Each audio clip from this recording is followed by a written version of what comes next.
Welcome to my YouTube channel. তোমালোকৰ সহায় হোৱাকৈ মই প্ৰতিদিনে মক টেষ্টসমূহ আপলোড কৰি আহিছোঁ। আজি মক টেষ্টৰ 23 নম্বৰ পাৰ্টটো আলোচনা কৰিম। আৰু তোমালোকে যদি মোৰ চেনেলত নতুনকৈ আহিছা বা মোৰ চেনেলটো যদি তোমালোকে ছাবস্ক্ৰাইব কৰা নাই তেনেহ'লে ছাবস্ক্ৰাইব কৰি লোৱা আৰু তোমালোকে নটিফিকেশ্যন পাই থাকিবলৈ কাষত থকা বেল আইকনটো প্ৰেছ কৰি লোৱা। সদায় নটিফিকেশ্যন পাই থাকিবা।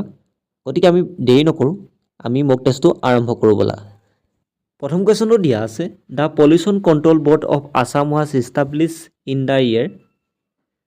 অসমত প্ৰদূষণ নিয়ন্ত্ৰণ বৰ্ড কোন চনত প্ৰতিষ্ঠা কৰা হৈছিল? অপশ্যন এ দিছে 1965, অপশ্যন বি দিছে 1975, অপশ্যন চি দিছে 1985, অপশ্যন ডি দিছে 1996। ইয়াৰ শুদ্ধ আনচাৰটো হৈছে আনচাৰ বি, 1975 চনত অসমত প্ৰদূষণ নিয়ন্ত্ৰণ বৰ্ড প্ৰতিষ্ঠা কৰা হৈছিল। নেক্সট কুৱেশ্যনটো দিয়া আছে, which place of Nalbari district is also' mentioned in the Kautilya Arthashastra. Nalbari জিলাৰ কোনখন ঠাইৰ কৌটিল্যৰ অৰ্থশাস্ত্ৰত ৰেচন উৎপাদনৰ বিষয়ে উল্লেখ আছে? অপশ্যন এ দি আছে সোণকুৰিহা, অপশ্যন বি দি আছে বৰকুৰা, অপশ্যন চি দি আছে বৰমা, অপশ্যন ডি দি আছে চিলঘাট। ইয়াৰ শুদ্ধ আনচাৰটো হৈছে আনচাৰ এ, কৌটিল্যৰ অৰ্থশাস্ত্ৰত নলবাৰী জিলাৰ সোণকুৰিহাৰ কথা ৰেচন উৎপন্নৰ বিষয়ে উল্লেখ আছে। নেক্সট কুৱেশ্যনটো দিয়া আছে, which Assamese poet is also' known as Dhwani Kabi. কোনজন অসমীয়া কবিক ধৱনী কবি বুলি জনা যায়? অপশ্যন এ দি আছে ভৱন মোহন বৰুৱা, অপশ্যন বি দি আছে বিনন্দ চন্দ্ৰ বৰুৱা, অপশ্যন চি দি আছে চন্দ্ৰকুমাৰ আগৰৱালা, অপশ্যন ডি দি আছে গুণাভিৰাম বৰুৱা। ইয়াৰ শুদ্ধ আনচাৰটো হৈছে আনচাৰ বি, বিনন্দ চন্দ্ৰ বৰুৱাক ধৱনী কবি নামেও জনা যায়। নেক্সট কুৱেশ্যনটো দিয়া আছে, IIT Guwahati was establish in the year. IIT Guwahati কিমান চনত প্ৰতিষ্ঠা কৰা হৈছিল? অপশ্যন এ দি আছে 1994, অপশ্যন বি দি আছে 1989, অপশ্যন চি দি আছে 1996, অপশ্যন ডি দি আছে 2004। ইয়াৰ শুদ্ধ আনচাৰটো হৈছে আনচাৰ এ, 1994 চনত IIT গুৱাহাটী ষ্টাব্লিছ কৰা হৈছিল।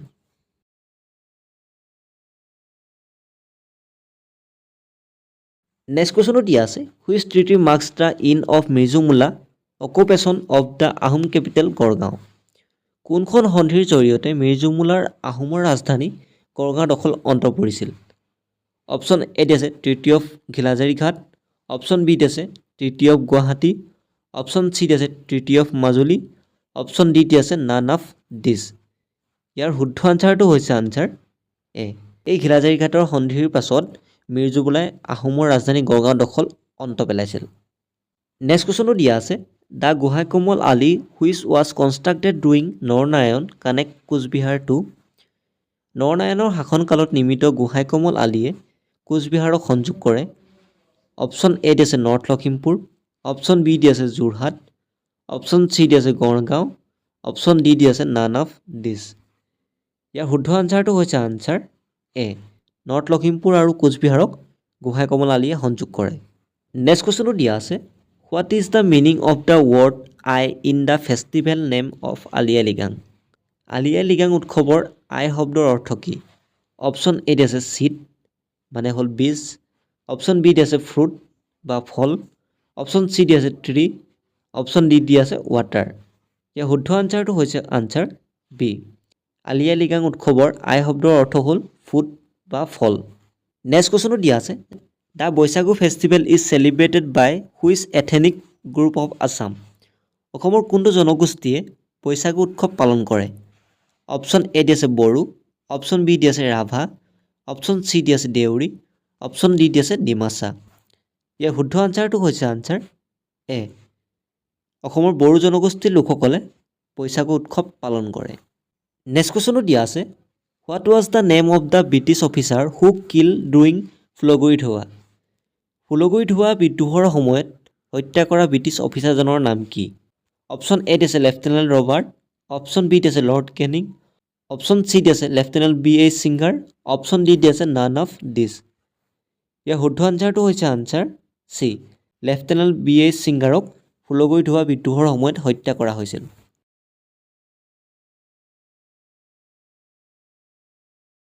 নেক্সট কুৱেশ্যনটো দিয়া আছে, my life my mission is an autobiography.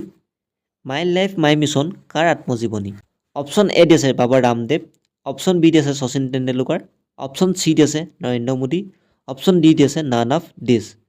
ইয়াৰ শুদ্ধ আনচাৰটো হৈছে answer A, my life my mission Baba ৰামদেৱৰ এখন আত্মজীৱনী। নেক্সট কুৱেশ্যনো দিয়া আছে in which year establish by North Atlantic treaty organisation অৰ্থাৎ নাটো। নাটো কিমান চনত প্ৰতিষ্ঠা কৰা হৈছিল সেইটো সুধিছে। অপশ্যন এ দিছে 1956, অপশ্যন বি দিছে 1949, অপশ্যন চি দিছে 1965, অপশ্যন ডি দিছে নান অফ দিছ। ইয়াৰ শুদ্ধ আনচাৰটো হৈছে আনচাৰ বি 1949 চনত নাটো অৰ্থাৎ নৰ্থ এটলাণ্টিক ট্ৰিটি অৰ্গেনাইজেশ্যন প্ৰতিষ্ঠা কৰা হৈছিল। নেক্সট কুৱেশ্যনো দিয়া আছে which Iceland was rename after Abdul Kalam on 27 July 2017। 27 July 2017 চনত কোনটো দ্বীপৰ নাম আব্দুল কালাম নামেৰে নতুনকৈ নামাকৰণ কৰা হৈছিল। অপশ্যন এ দিছে আন্দামান আইচলেণ্ড, অপশ্যন বি দিছে লক্ষদ্বীপ আইচলেণ্ড, অপশ্যন চি দিছে হুইলাৰ আইচলেণ্ড, অপশ্যন ডি দিছে নান অফ দিছ। ইয়াৰ শুদ্ধ আনচাৰটো হৈছে আনচাৰ চি হুইলাৰ আইচলেণ্ডক 27 জুলাই 2017ত আব্দুল কালাম নামেৰে নামাকৰণ কৰা হৈছিল। নেক্সট কুৱেশ্যনো দিয়া আছে which joint venture was the supersonic cruise missile BrahMos launch. Supersonic cruise missile BrahMos কাৰ কাৰ যুটীয়া উদ্যোগত আৰম্ভ হৈছিল। অপশ্যন এ দিছে India and Nepal, option B দিছে India and USA, option C দিছে India and Sri Lanka, option D দিছে ইণ্ডিয়া এণ্ড ৰাছিয়া। ইয়াৰ শুদ্ধ আনচাৰটো হৈছে আনচাৰ ডি ইণ্ডিয়া আৰু ৰাছিয়াৰ যুটীয়া উদ্যোগত আৰম্ভ হৈছিল।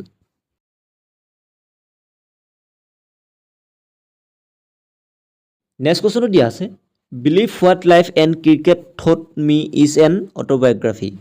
Believe what life and cricket taught me কাৰ আত্মজীৱনী। অপশ্যন এ দিছে ৰোহিত শৰ্মা, অপশ্যন বি দিছে শচীন তেণ্ডুলকাৰ, অপশ্যন চি দিছে সুৰেশ ৰাইনা, অপশ্যন ডি দিছে বিৰাট কোহলি। ইয়াৰ শুদ্ধ আনচাৰটো হৈছে আনচাৰ চি সুৰেশ ৰাইনাৰ এখন আত্মজীৱনী হৈছে believe what life and cricket taught me. Next কুৱেশ্যনো দিয়া আছে which of the following is the first government college in Assam. তলৰ কোনখন অসমৰ প্ৰথমখন চৰকাৰী খণ্ড মহাবিদ্যালয়। অপশ্যন এ দিছে কটন কলেজ, অপশ্যন বি দিছে Sivasagar girls college, option C দিছে Sandikoi girls college, option D দিছে নান অফ দিছ। ইয়াৰ শুদ্ধ আনচাৰটো হৈছে আনচাৰ এ কটন কলেজ হৈছে অসমৰ প্ৰথমখন চৰকাৰী খণ্ডৰ মহাবিদ্যালয়। নেক্সট কুৱেশ্যনো দিয়া আছে in which year was the play Joymoti কুঁৱৰী পাব্লিছড। জয়মতী কুঁৱৰী নাটকখন কিমান চনত প্ৰকাশ পাইছিল। অপশ্যন এ দিছে 1935, অপশ্যন বি দিছে 1939, অপশ্যন চি দিছে 1915, অপশ্যন ডি দিছে 1948। ইয়াৰ শুদ্ধ আনচাৰটো হৈছে আনচাৰ চি 1915 চনত জয়মতী কুঁৱৰী নাটকখন প্ৰথম প্ৰকাশ পাইছিল। নেক্সট কুৱেশ্যনটো হৈছে Ashoka belong to which dynasty. Ashoka কোন ৰাজবংশৰ আছিল। অপশ্যন এ দিছে মৌৰ্য ডাইনেষ্টি, অপশ্যন বি দিছে গুপ্ত ডাইনেষ্টি, অপশ্যন চি দিছে চেল্ফ ডাইনেষ্টি, অপশ্যন ডি দিছে নান অফ দিছ। ইয়াৰ শুদ্ধ আনচাৰটো হৈছে আনচাৰ এ অশোক মৌৰ্য ডাইনেষ্টিৰ ৰজা আছিল। নেক্সট কুৱেশ্যনো দিয়া আছে who was known as the father of Lok Sabha. লোকসভাৰ পিতৃ বুলি তলৰ কোনজনক জনা যায়। অপশ্যন এ দিছে জি মাবলংকাৰ, অপশ্যন বি দিছে BN ৰাও, অপশ্যন চি দিছে জৱাহৰলাল নেহেৰু, অপশ্যন ডি দিছে নান অফ দিছ। ইয়াৰ শুদ্ধ আনচাৰটো হৈছে আনচাৰ এ জি মাবলংকাৰক ভাৰতৰ লোকসভাৰ পিতৃ বুলি জনা যায়।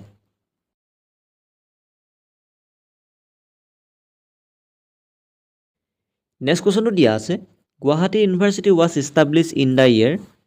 গুৱাহাটী বিশ্ববিদ্যালয় কিমান চনত প্ৰতিষ্ঠা কৰা হৈছিল। অপশ্যন এ দিছে 1990, অপশ্যন বি দিছে 1948, অপশ্যন চি দিছে 1960, অপশ্যন ডি দিছে 1950। ইয়াৰ শুদ্ধ আনচাৰটো হৈছে আনচাৰ বি 1948 চনত গুৱাহাটী বিশ্ববিদ্যালয় প্ৰতিষ্ঠা কৰা হৈছিল। এইখিনিতে কৈ যাওঁ গুৱাহাটী বিশ্ববিদ্যালয়ৰ যি চৌহদ আছে এই চৌহদটোক গোপীনাথ বৰদলৈ নগৰ নামেৰে জনা যায়। তোমালোকে আমাৰ লগত টেলিগ্ৰামত জইন হ'বলৈ ছাইডত থকা QR কোডটো স্কেন কৰি জইন হ'ব পাৰা, নতুবা টেলিগ্ৰামত গৈ তোমালোকে ব্লগ উইথ ষ্টাডি 19 বুলি চাৰ্চ কৰিও জইন হ'ব পাৰা।